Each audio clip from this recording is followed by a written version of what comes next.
I think it's the same thing, whether you're a writer, whether you're an engineer. It's like, okay, let's make the systems that work for you as easy as possible. So much of your focus should be, how do I make it easier for and resonant for everyone around me to do their job, to feel passion and to go deliver. That is amazing. Double, triple underscore that. What I learned in this book is that the job of the leader is to ensure that everyone can do their work easily and well. Yeah.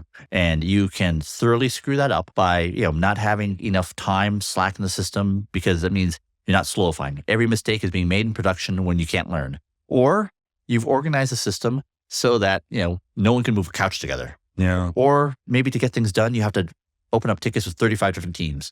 That is the opposite of easy and well.